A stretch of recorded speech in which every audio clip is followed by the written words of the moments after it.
عہد کی جنگ جیتنے کے بعد ابو سفیان فل کانفیڈنس میں آ گیا کہ اب تو ہم ان مسلمانوں کو چھوڑیں گے نہیں. تو انہوں نے پورے عرب سے 10,000 لوگوں کی فوج تیار کرنا شروع کر دی. 10,000. پتہ ہے 10,000 کتنے تھے؟ پورے مدینہ کی آبادی، بڑے بچے عورتیں بوڑھے سب ملا کے بھی 10,000 کی ٹوٹل آبادی نہیں تھی مدینہ کی.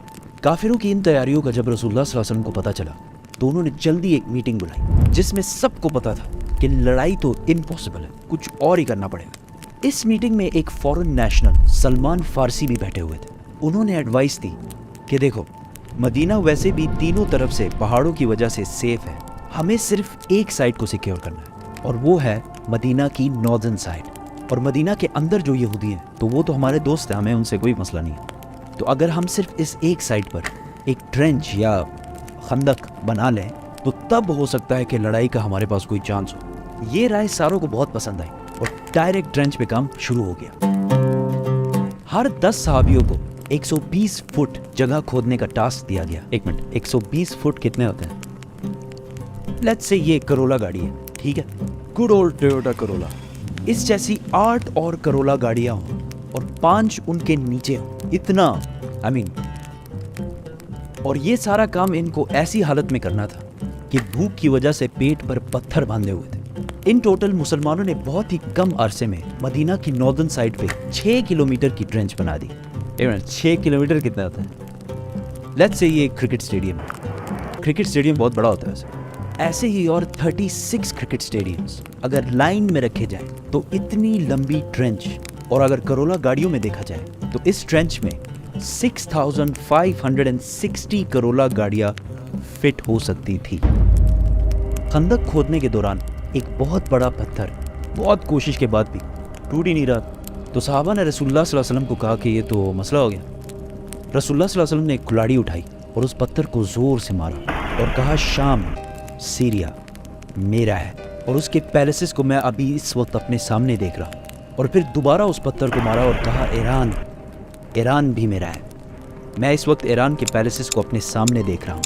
اور پھر تیسری بار زور سے مارا اور وہ پتھر چھوٹے چھوٹے پیسز میں ٹوٹ گیا. اور رسول اللہ صلی اللہ علیہ وسلم نے فرمایا کہ یمن کے پیلسز کی چابیاں میرے ہاتھ میں دی گئی ہیں. وہاں کھڑے سارے صحابی حیران ہو گئے کیونکہ انہوں نے اپنے سامنے ایک میریکل دیکھا تھا. لیکن ایران، شام، یمن یہ تو سپر پاورز ہیں، یہ کیسے ہمیں ملیں گے؟ لیکن آج ہمیں پتہ ہے کہ ایران، شام اور یمن تو کیا، یہ پورا علاقہ ان کا ہے.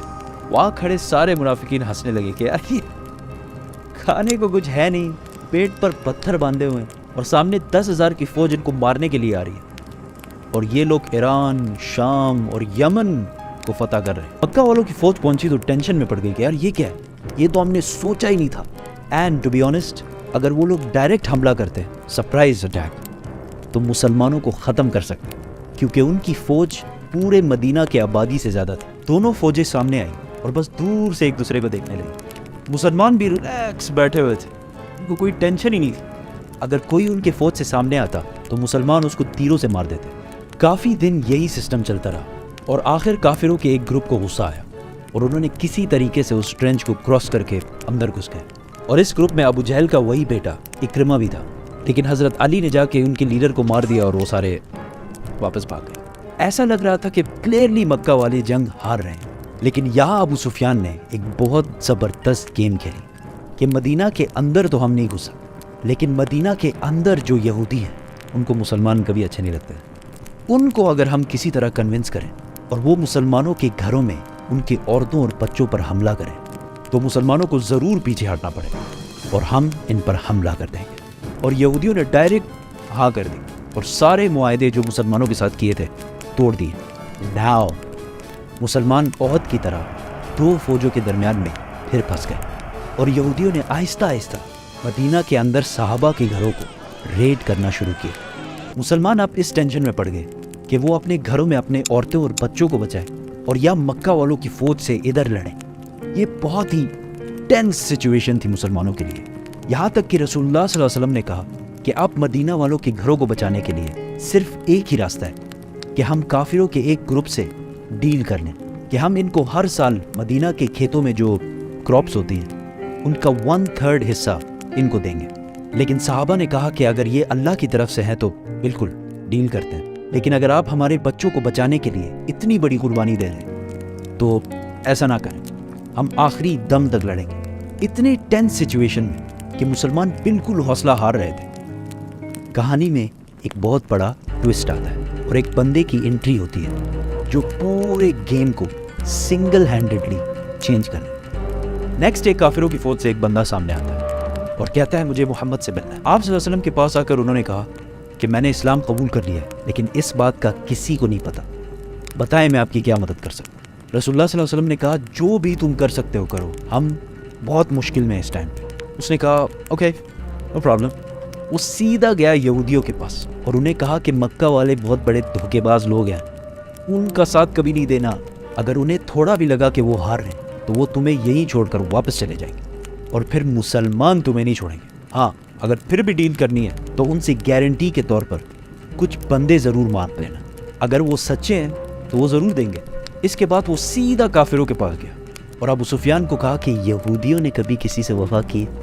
تم بتا۔ یہودی اور مسلمان سارے ملے ہوئے۔ اگلے دن مکہ والوں نے یہودیوں سے کہا کہ بس ہم حملہ کر رہے ہیں، تم لوگ بھی حملہ کرو، مسلمانوں کو ہمیشہ کے لیے ونس اینڈ فار آل ختم، بائے بائے، ٹاٹا۔ یہودیوں نے کہا بالکل حملہ ہم کریں گے، لیکن آپ ہمیں کچھ بندے تو پرووائڈ کریں ایز اے گارنٹی۔ اب مکہ والوں نے یہودیوں کی بات نہیں مانی۔